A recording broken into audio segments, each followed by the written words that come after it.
पाकिस्तान के पास आज जो अपॉर्चुनिटीज हैं और वो कम नहीं हुई है, वो बड़ी है। इस जंग में और बड़ी है जी हाँ, पहले फैसिलिटेटर था, उससे मीडिएटर बना, उसके बाद रीजनल पावर बना, आज वो एंकर है इस्लामिक फ्रेमवर्क का। कि जहां तक पाकिस्तान है, पाकिस्तान इकलौता मुल्क है जिसके पास ऐसी काबिलियत है कि वो एंकर हो सकता है इस्लामिक फ्रेमवर्क का।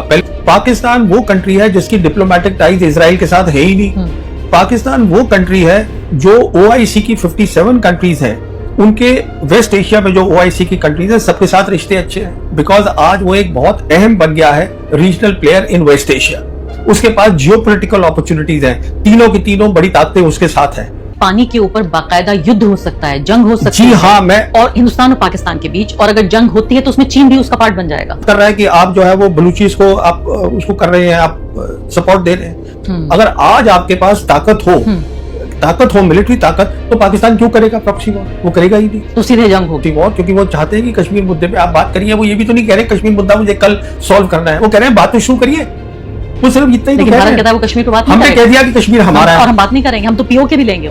कोई बात है ना, तो मसला तो यहाँ आ गया ना। पाकिस्तान का भी करेंगे हम, इंडस वाटर ट्रीटी का भी हम जिक्र करेंगे, और बात ये हो रही थी कि बातचीत होनी चाहिए भारत और पाकिस्तान के बीच। लेकिन अगर ये इंडस वाटर ट्रीटी इसी तरह से अटकी रही, अलग अलग तरह से मैं देख रही हूँ लेख लिखे जा रहे हैं, लेकिन मैं उससे पहले कि इंडस वाटर ट्रीटी पर आऊं और ये आपको दर्शकों को ये बताने की कोशिश करूं कि भारत और पाकिस्तान के बीच क्या इसी दौरान कोई बातचीत की गुंजाइश बनती है, जबकि दोनों के बीच इस तरह का बहुत ही तनावपूर्ण रिश्ता भी बना हुआ है।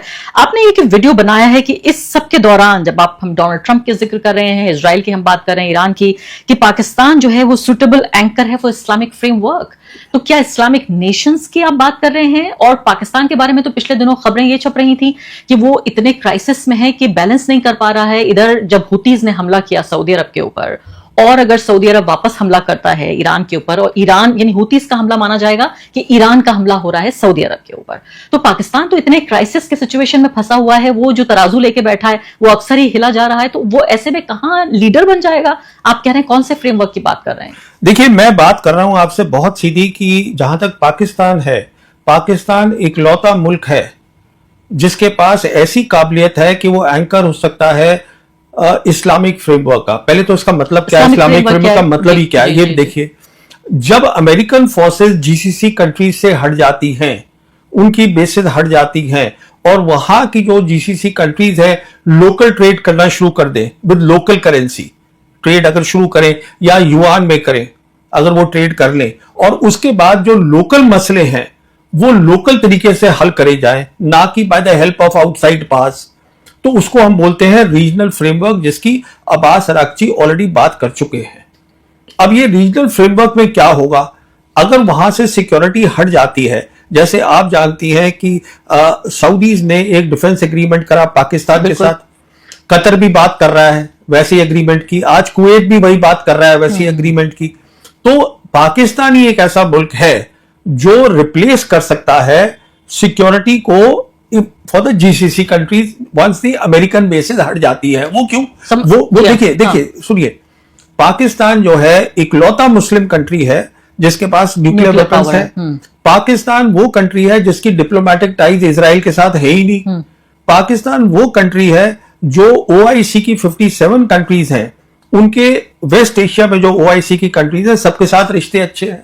पाकिस्तान वो कंट्री है जो आज मल्टीपोलर वर्ल्ड में तीनों बड़ी ताकतें पाकिस्तान से बात करना चाहती हैं। पाकिस्तान वो मुल्क है जिसकी जो कन्वेंशनल कैपेबिलिटीज है, जहां तक वेस्ट का ताल्लुक है, जहां तक वेस्ट एशिया का ताल्लुक है, अमेरिका का ताल्लुक है, दे आर क्रेडिबल, वो बहुत अच्छी हैं। तो कहने का मतलब ये है कि पाकिस्तान, अच्छा एक बात आपको मैं और बताऊं, 17 जून को जब ये एमओयू साइन हुआ है, कई लोगों का इसका इल्म नहीं है कि 17th of June the MoU was sign. 23rd June को जो ईरान के प्रेसिडेंट है Pezeshkian, he made a visit to Islamabad.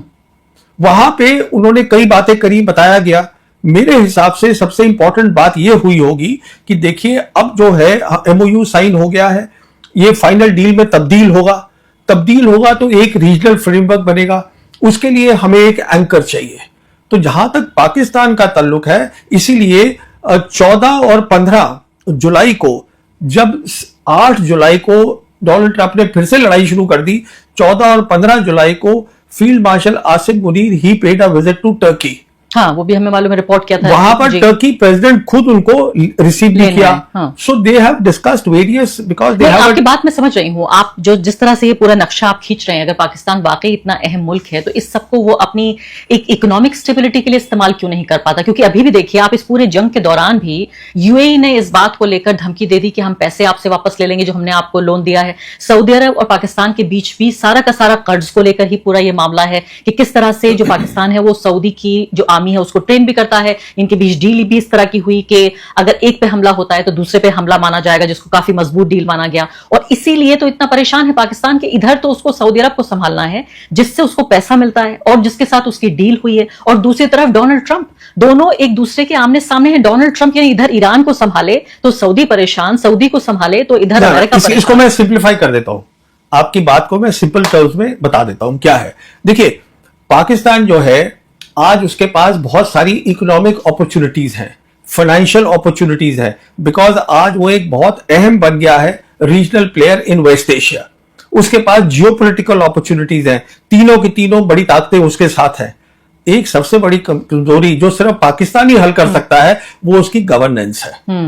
आपको पैसे मिलेंगे पर वो जो आप अपना गवर्नेंस अगर ठीक करेंगे तो आप बहुत बड़े कामयाब मुल्क बन सकते हैं। सरकार को कह रहे हैं, आप मिलिट्री को कह रहे हैं, गवर्नेंस क्या है? मैं प्रधानमंत्री को, वहां के जो प्राइम मिनिस्टर है उनको बोल रहा हूं। जहां तक आसिम मुनीर का सवाल है, he is doing a excellent job. You see the foreign policy, security policy, geopolitics of Pakistan is run by the Pakistan Army Chief. बिल्कुल, मैं वही तो कह रही हूं। But governance should be the responsibility of the लेकिन वहां Pakistan. तो पाकिस्तान के पास आज जो अपॉर्चुनिटीज हैं और वो कम नहीं हुई है, वो बड़ी है। इस जंग में और बढ़ी है उसके जी पास। हाँ, पहले फैसिलिटेटर था, उससे मीडिएटर बना, उसके बाद रीजनल पावर बना, आज वो एंकर है इस्लामिक फ्रेमवर्क का। इतनी तरक्की कर गया है पाकिस्तान जियोपॉलिटिक्स में, फॉरेन पॉलिसी में, सिक्योरिटी पॉलिसी में, all because of the GHQ. कि आज जो है पाकिस्तान जो पब्लिकली कह रहा है वो एक बात है, अदरवाइज पाकिस्तान जो बैकडोर में या मतलब पब्लिक के उसमें नहीं बोल रहा है, सऊदी से, ईरान से, वो सब पाकिस्तान की बात मान रहे हैं और इज्जत कर रहे हैं। तो ये जो इंडस वाटर ट्रीटी को लेकर जो एक फांस है भारत और पाकिस्तान के बीच, पहली बात तो आप इसको किस तरह से देखते हैं?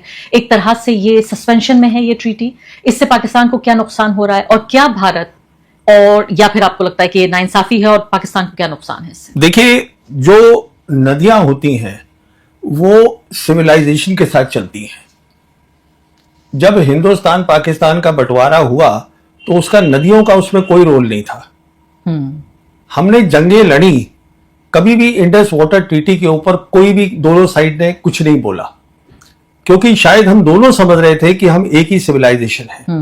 हिंदुस्तान एक वो सिविलाइजेशन है जो एक नहीं है, वो एक रेनबो है सिविलाइजेशंस का। यहां पर वैदिक पीरियड है, हिंदू किंगडम्स रही हैं, मुगल एम्पायर रहा है, ब्रिटिश एम्पायर रहा है, सब रहे हैं यहां पर, and that is what India is. अब अगर आप उसमें से 200-250 साल का इतिहास हटा दे तो उसमें दिक्कत है ना, बिकॉज है तो वो आपका कल्चर ही। अब आप रिवर्स में तो वो नहीं हटा सकते ना, पानी तो वहीं बहेगा।